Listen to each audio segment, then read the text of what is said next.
The Hawaiian Registry believes there are more than 400,000 people living in the U.S. who are descendants of the original Hawaiian Islanders. A significant population has been long known to exist within the tribes and bands of the Northwest Coast. NWIN's Doreen Manuel has a story.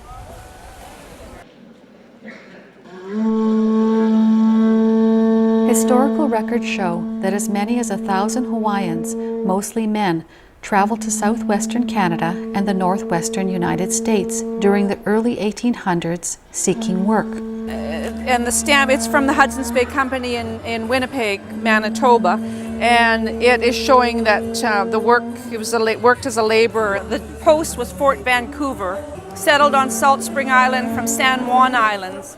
Many of the Hawaiian settlers along the northwest coast eventually married into First Nations families. However, over the years, those with Hawaiian blood often lost touch with their Hawaiian homeland and families. On July 19th and 20th, 2008, at the Chief Joe Mathias Center, band members from Squamish First Nation of Hawaiian ancestry co-hosted a gathering with the Office of Hawaiian Affairs. The historic event acknowledged Hawaiian family ancestry and reunited long-separated families. This is a very unusual concept, and that is to have a nation that's boundaryless. Yeah. We have no boundaries. If you are Hawaiian, you will be a part of this nation, no matter where you reside. The Office of Hawaiian Affairs was on hand to register families who qualified for the Hawaiian status within the guidelines of the Kauino'i mandate. We think the response is overwhelming. Obviously, people want to join the registry. They want to be identified as Native Hawaiians, and so we're excited. To Clyde Namu'o, Administrator of the Office of Hawaiian Affairs, the Kauino'i registration of Native Hawaiians, which began in 2004, is a new effort to form a certified membership of people of Native Hawaiian descent.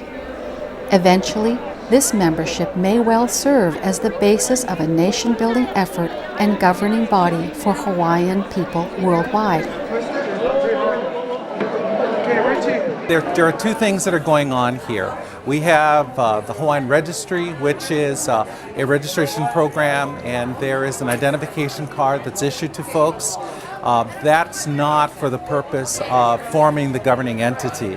Kauino'a is the official registration program, and all that does is that it tells people that at the appropriate time they will be notified and they will have the choice whether they want to participate in helping to form the government or not. Being listed on the Hawaiian Registry means more than just acknowledgement to families of Hawaiian ancestry. Here today, it is about healing and closure. Here in Squamish Nation, there's a lot of the families that do come from Hawaiian ancestries. So with that, it became a beginning. And then today's event is the healing, to bring some peace and closure to the families, for their names and their ancestors to be finally acknowledged in public and in the community as well. I started the research in conjunction with my father, Edward Nahini, to obtain information, and researched as to where the original Nahino came from in Hawaii and the connection. And today is sort of the culmination for me that we are getting descendants from the Nahino family and their relatives, other branches of family here to be with us today, to come and identify ourselves, to be reunited as a family, and it's just overwhelming.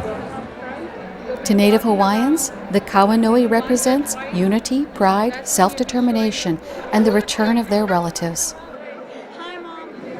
For the hundreds of people who gathered in the Squamish territory, it was a cultural celebration for families that induced hope, peace, and a sense of true belonging that could only be drawn from the roots of their Hawaiian ancestry. For Northwest Indian News, I'm Doreen Manuel reporting.